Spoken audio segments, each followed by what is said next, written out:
Thank you, Mr. Kimler. Mr. Smith? Judge, I have quoted from it. I guess I would offer into evidence a copy, certified copy of the federal judgment, which would allow the court to then find counts 14 and 15, the second amended motion true. Well, we didn't go through the second amended, so let me see. The first amended actually has the robbery. That includes everything up through 13. So then the second amended was 14, 15, 16, and 17. I have no objection to it being considered, the judgment being considered for sentencing purposes Okay. here, obviously. And the first amended actually on count 11, I believe the those were allegation the is- state charges, the same thing that were not filed with the state, but were picked up by the feds. And that's what okay, he was but it's the sentenced same offense, the Same robbery, offenses. February Just when 19th. we amended the second time, we included Okay. the federal Same charges. facts separated. No objection to states one. No objection. All right, it's admitted. Anything else? Argument or No, thoughts? state leaves it up to the court in this case.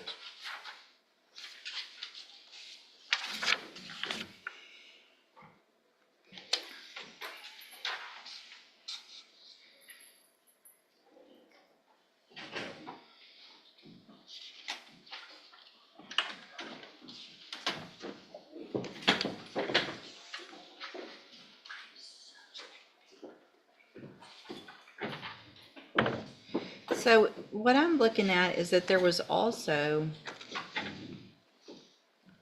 and can't tell what happened with it, back in 2024, there was an unlawful carrying of a weapon by a felon. They never moved forward on it because technically he was on deferred. Deferred. So he was not considered a felon. So they never, that was the original charge that was alleged in the original administrative hearing. Okay. But the DA ended up never filing on it. The subsequent charges were federal. Gotcha. And that's why they're in the second. So there was at least an instance back in March of 2024 where the defendant was arrested and in possession of a firearm, but because he was not convicted, it was not filed. Correct. So we had that. Administrative hearing was held. He already had completed both tracks of ISF and a motion was filed. And then he was absconder. Correct. And while he was absconding, picked up the new federal charges. Yes. Okay. All right. Anything else? Anything else? Is that accurate? Nothing else. Okay. So then at this time, I am going to find, based on the evidence presented today, count 11 true in the first amended, which is the robbery. It's still the same offense, even though it was federal or county. It was committed here in Jefferson County on February 19th of 2025. Everyone's agreed to that. So I am finding count 11 true.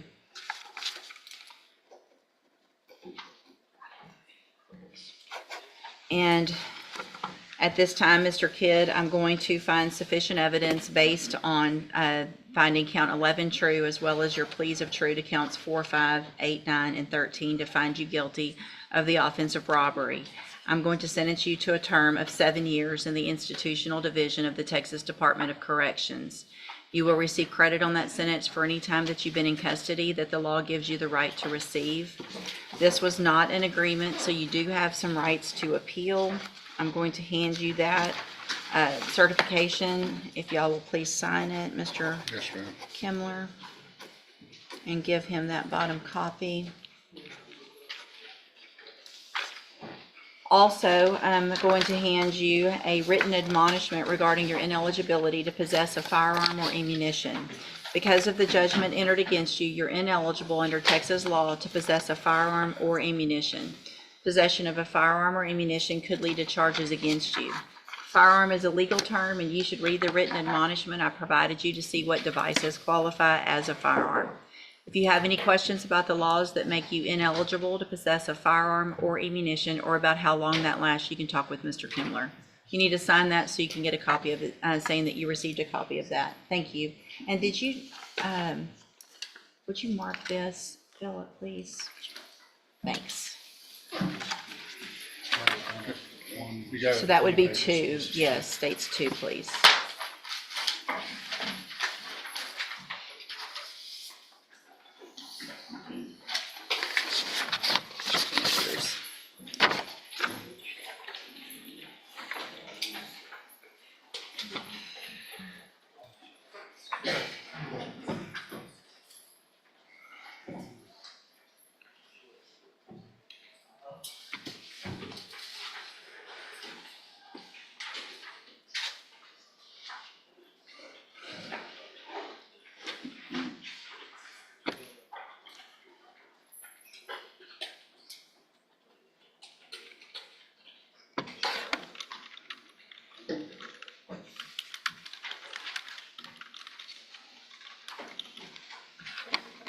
So I made another version of that first amended and made a notation at the bottom of it.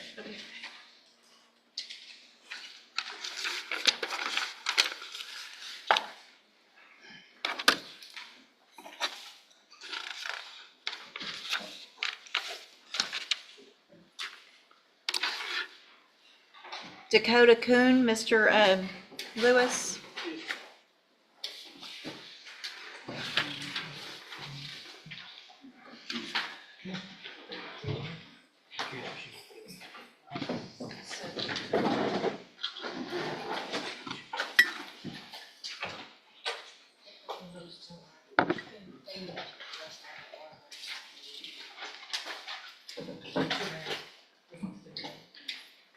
What about Ryan Gertz? He's on the strike, he just texted me that he's headed for a break.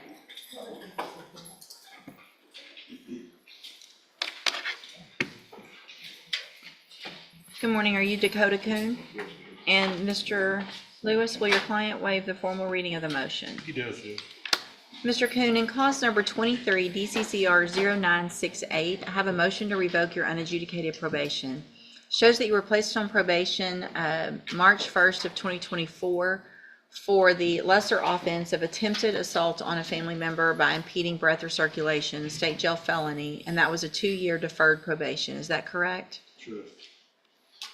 And then count 1 alleges that you violated your probation. It alleges that you committed the new offense of possession of a controlled substance, May 12th of 2025 in Chambers County, Texas. And is that true or not true? True. Count 2 alleges that you violated your probation by possessing a drug, cocaine, at the time of that arrest on May 12th in Chambers County. Is that true or not true? True. Count 3 alleges that you failed to never become intoxicated in that you provided a urine sample April 30th of 2025 that tested positive for cocaine. Is that true or not true? True. Count 3 alleges that you provided a urine sample May 9th of 2025 that tested positive for cocaine. Is that true or not true? True. Count 5 alleges that you provided a urine sample May 21st of 2025 that tested positive for cocaine. Is that true or not true? True. Judge, if that's enough, we can. Sure, the state abandoned 6, 7, and 8. Did you enter your pleas of true to counts 1 through 5 freely and voluntarily? Okay, and did you plead true to those counts because they're actually true? I have here on the tablet some documents that have your signature on them that the state's marked as exhibit number 1. Before you signed these, did you go over them with Mr. Lewis? Do you fully understand them?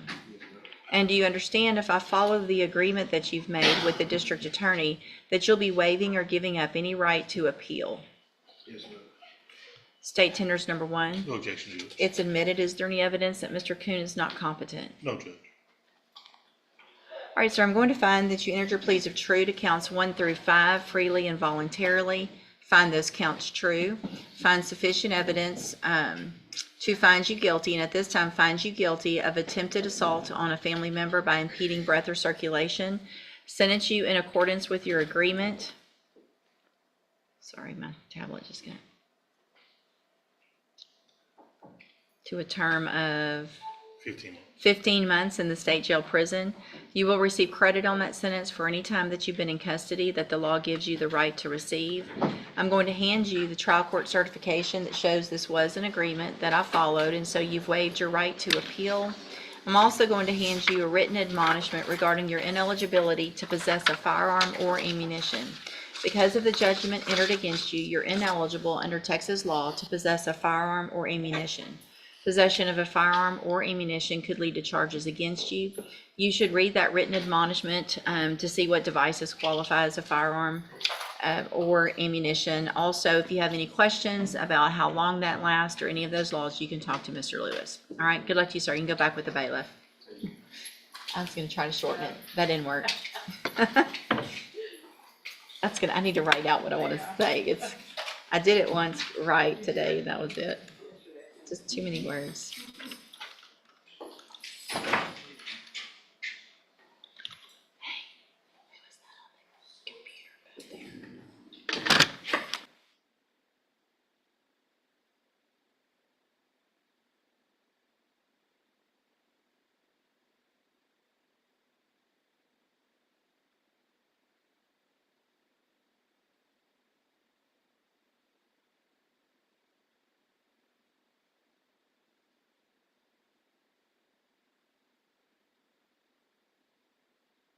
everything. I just want to make sure.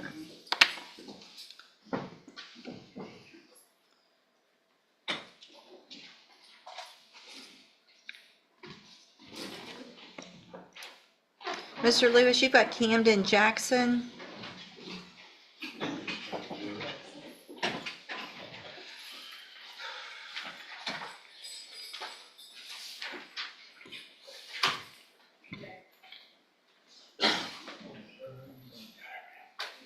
Are there, I guess she's been looking for jail reports or anything on any of these. She hadn't handed me any. I don't know.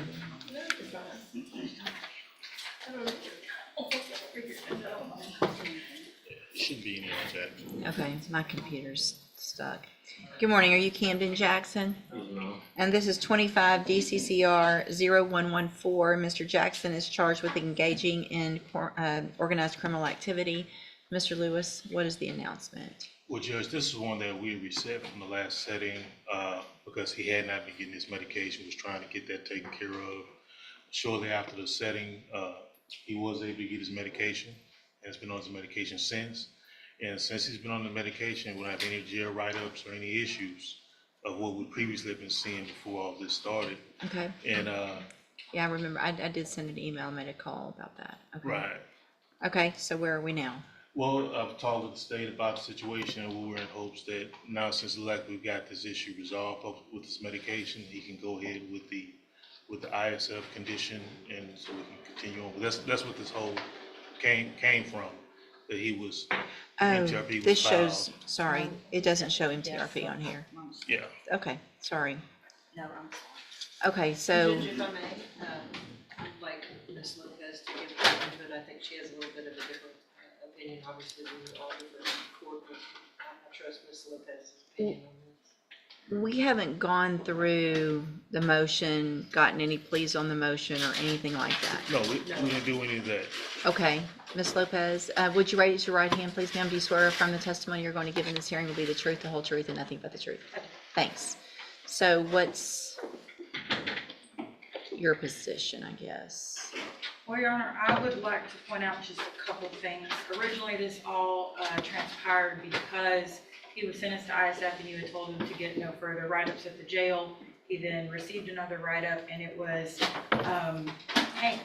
enough for you to ask Ms. Warner to specifically request that I file an MTRP. I received an email from her that stated that you specifically sent the report for it to be sent to me. And so that was why the MTRP was filed. Since then, we've had quite a few jail incident reports. I actually went and saw Mr. Jackson out of the jail in August 28th of 25, in which I informed him of the MTRP being filed, and I advised him, hey, you really need to behave while you're out here, because at this point you are going back in front of your judge. And then it continued. Now I understand that since he's been on his medication, he has not had any incidents. And so my request at this point would be that if the secret to Mr. Jackson behaving is medication, then I am still in favor of him going to ISF cognitive.